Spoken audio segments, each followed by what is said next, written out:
Venezuela के राष्ट्रपति Nicolas Maduro को न्यूयॉर्क की जेल में रखा जाएगा। ट्रंप की स्पेशल फोर्स एक देश के राष्ट्रपति को उठाकर अमेरिका ले आई है और इस खबर से पूरी दुनिया में कोहराम मचा हुआ है। रूस से लेकर चीन तक वेनेजुएला के हर मित्र देश ने डोनाल्ड ट्रंप को बहुत ही बड़ी वार्निंग दे दी है। देखिए रिपोर्ट।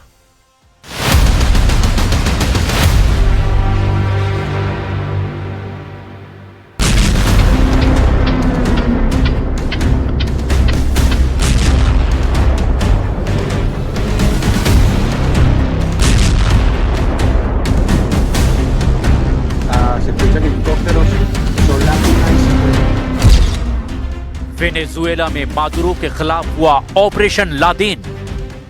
वेनेजुएला में हुए एक के बाद एक 7 जगहों पर बड़े धमाके।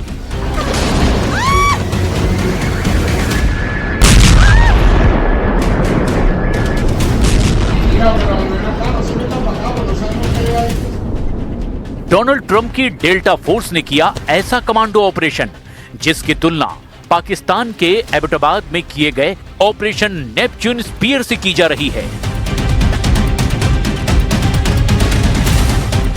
इस ऑपरेशन की पूरी डिटेल आपको हैरान कर देगी।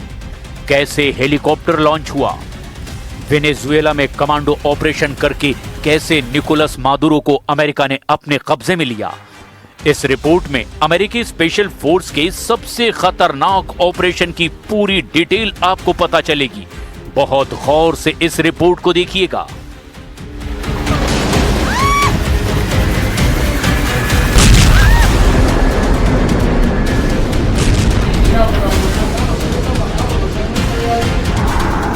वेनेजुएला में हुए इन धमाकों की गूंज मॉस्को, तेहरान और बीजिंग तक सुनाई दी। वेनेजुएला के राष्ट्रपति को अमेरिका ने अपने कब्जे में ले लिया। एक संप्रभु देश का राष्ट्रपति अब अमेरिका के कब्जे में है। वो देश जिसके पास दुनिया का सबसे बड़ा तेल भंडार है। निकोलस मादुरो को अमेरिका ने अपने कब्जे में कैसे लिया, इसने पूरी दुनिया को चौंका दिया है। ट्रंप ने सोशल मीडिया पर बताया कि वेनेजुएला के राष्ट्रपति को कब्जे में लिया जा चुका है। ट्रंप के लिए सिरदर्द बन चुके निकोलस मादुरो को अमेरिका ने बता दिया कि सुपर पावर से टकराने का अंजाम क्या होता है। अमेरिकी स्पेशल फोर्स में से उस खतरनाक कमांडो टीम को चुना जिसने कई खतरनाक खुफिया ऑपरेशन अंजाम दिए हैं। ट्रंप के ऑर्डर पर डेल्टा फोर्स के कमांडो को टास्क दिया गया, दुश्मन के इलाके में घुसना है और वहां के राष्ट्रपति को उठा लाना है। यह है अमेरिका की वही डेल्टा फोर्स जिसे अमेरिका की फर्स्ट SFOD फोर्स कहा जाता है, यानी first special forces operational detachment delta. इस फोर्स में 2000 कमांडो हैं। इनमें 400 कमांडो किसी भी वक्त दुनिया के किसी भी बड़े हिस्से में ऑपरेशन के लिए तैयार रहते हैं। ट्रंप की डेल्टा फोर्स अमेरिका की ज्वाइंट स्पेशल ऑपरेशंस कमांड का हिस्सा है। इसमें अमेरिका के नेवी सील कमांडो भी आते हैं। वहां की एयरफोर्स की special force 24th special tactics squadron. रात 1 बजे के बाद वेनेजुएला में धमाके शुरू हुए। राजधानी कराकस में कई जगह ब्लास्ट ने सिग्नल दे दिया कि अमेरिका अब घुसने वाला है। और फिर नजर आए अमेरिका के वो हेलीकॉप्टर जो ट्रंप के सबसे खतरनाक ऑपरेशन को अंजाम देने के लिए वेनेजुएला भेजे गए।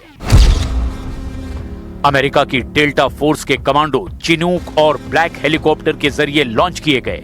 टारगेट था वेनेजुएला की राजधानी काराकस और मिशन था वहां के राष्ट्रपति निकोलस मादुरो को अपने कब्जे में लेना। डोनाल्ड ट्रंप के हेलीकॉप्टर हवाई अड्डे से उतरे और राजधानी काराकस के ऊपर उड़ते हुए उस जगह पहुंचे जहां पर निकोलस मादुरो का घर यानी वहां का राष्ट्रपति भवन है। अमेरिका की डेल्टा फोर्स ने ऑपरेशन पूरा करते हुए उस जगह पहुंचना शुरू किया जहां निकोलस मादुरो मौजूद थे। इसके बाद उन्होंने निकोलस मादुरो और उनकी पत्नी को अपने कब्जे में लिया और फौरन अमेरिका की ये फोर्स वापस अपने अड्डे की तरफ बढ़ चली। डेल्टा फोर्स और निकोलस मादुरो के साथ ही ये हेलीकॉप्टर एक सीक्रेट अड्डे की तरफ बढ़े। तब तक दुनिया को मालूम नहीं था कि आखिर वेनेजुएला में हुआ क्या है, जबकि मादुरो और उनकी पत्नी ट्रंप के कब्जे में आ चुके थे। वेनेजुएला के रक्षा मंत्री ने कहा, उनका देश अमेरिका के आगे घुटने नहीं टेकेगा। Hasta el momento, la barbarie de las fuerzas invasoras que han profanado nuestro suelo sagrado en las localidades de Fuerte Tiuna, Caracas, los estados Miranda, Aragua y La Guaira, llegando a impactar con sus misiles y cohetes disparados desde sus helicópteros de combate en urbanismos de población civil, para lo cual estamos ya levantando la información referente a heridos y muertos. America ने तमाम सुरक्षा घेरों के बावजूद Venezuela का वो राष्ट्रपति उठा लिया जो पिछले 2 महीने से अमेरिका की मिलिट्री को चैलेंज कर रहा था।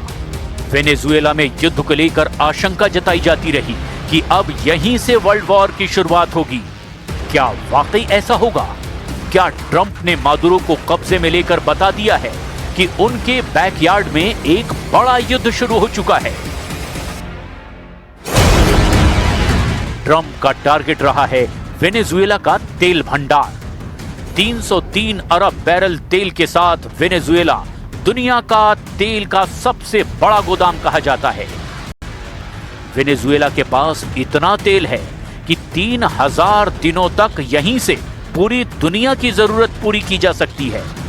यानी तेल सिर्फ वेनेजुएला से सप्लाई होगा और दुनिया के बाकी तेल उत्पादक देशों की जरूरत भी नहीं पड़ेगी। वेनेजुएला के पास 303 अरब बैरल तेल है।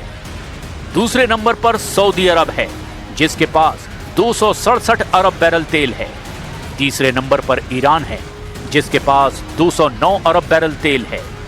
ये ओपेक के आंकड़े हैं जो पेट्रोलियम उत्पादक देशों का संगठन है। वेनेजुएला की ये ऐसी खासियत है जो ट्रंप के लिए चुंबक साबित हुई है। ट्रंप ने बता दिया कि जिसकी लाठी उसकी भैंस। वेनेजुएला के राष्ट्रपति को अपने कब्जे में लेकर उनका अगला मकसद वहां के तेल भंडार होंगे। यही आशंका ट्रंप के दुश्मन जताते रहे हैं। वेनेजुएला में सड़कों पर बख्तरबंद गाड़ियां उतर चुकी हैं। वहां के गृह मंत्री भी बता रहे हैं कि सब कुछ कंट्रोल में है, जबकि उनके राष्ट्रपति अब ट्रंप के कब्जे में हैं। Las instalaciones eléctricas contra la revolución bolivariana y contra aquellos que inclusive no tienen nada que ver con la revolución bolivariana. Es un ataque contra Venezuela, contra la República Bolivariana de Venezuela. क्या America के जंगी जहाज अब पूरी तरह से Venezuela को रौंदने के लिए ऑपरेशन करेंगे? अमेरिका का सबसे बड़ा एयरक्राफ्ट कैरियर जेराल्ड फोर्ड इलाके में तैनात है। अमेरिका ने स्टेल्थ फाइटर जेट F-35 के साथ परमाणु पनडुब्बी भी तैनात कर दी है। यानी 5000 से ज्यादा नौसैनिक और 75 से ज्यादा फाइटर जेट किसी भी वक्त हमले को तैयार हैं।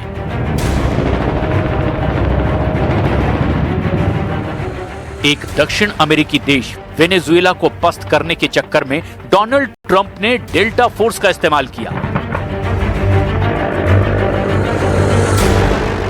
उसके कमांडो हेलीकॉप्टर से लॉन्च किए गए और वो वहां के राष्ट्रपति को उठा लाए। वेनेजुएला वो देश है जो चीन का भी दोस्त रहा है, रूस का भी दोस्त रहा है और ईरान का भी साथ देता रहा है।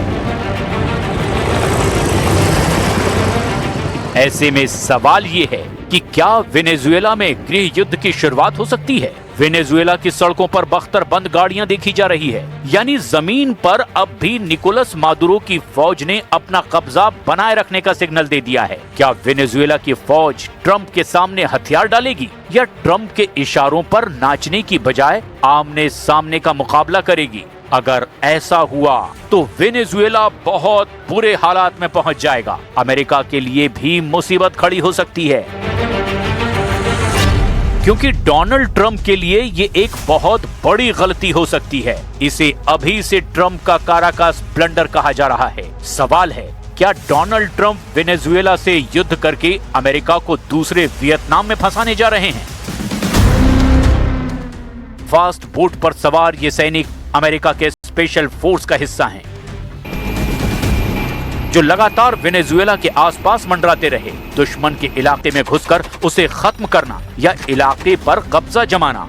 M240 मीडियम मशीन गन के साथ अमेरिका के सील कमांडो टीम ने बता दिया है कि कैसे वो वेनेजुएला के खिलाफ एक बड़े युद्ध के लिए हमेशा तैयार हैं। कैरेबियन सागर में ड्रग तस्करों को खत्म करने की आड़ में वेनेजुएला डोनाल्ड ट्रंप का प्राइम टारगेट बन गया।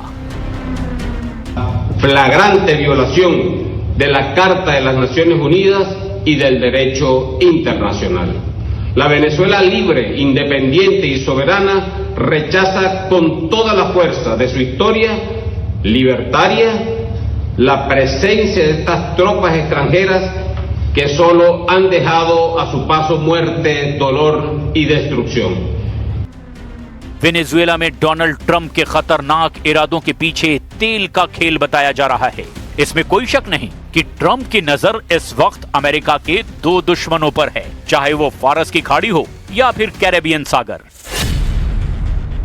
अमेरिका का एक दुश्मन तो ईरान है और दूसरा दुश्मन बन चुका है वेनेजुएला, और ये दोनों ही तेल के सबसे बड़े जखीरे माने जाते हैं। वेनेजुएला के पास 303 अरब बैरल तेल है, जबकि ईरान 209 अरब बैरल तेल का मालिक है। लेकिन दोनों के खिलाफ हमलावर होकर के डोनाल्ड ट्रंप अमेरिका के लिए कुछ बड़ा हासिल करना चाहते हैं। लेकिन ईरान और वेनेजुएला दोनों के तेवर बता रहे हैं कि वो अमेरिका के आगे नहीं झुकेंगे, चाहे परमाणु कार्यक्रम का मुद्दा हो या फिर इजराइल और फिलिस्तीन का मुद्दा। एक तरफ ईरान ट्रंप का हर प्लान नाकाम करना चाहता है, क्योंकि ऐसे सिग्नल ईरान के सर्वोच्च नेता अली खामनेई बार बार दे रहे हैं। वहीं अब वेनेजुएला के राष्ट्रपति निकोलस मादुरो को अगवा करके अमेरिकी स्पेशल फोर्स ने बहुत खतरनाक मैसेज दे दिया है।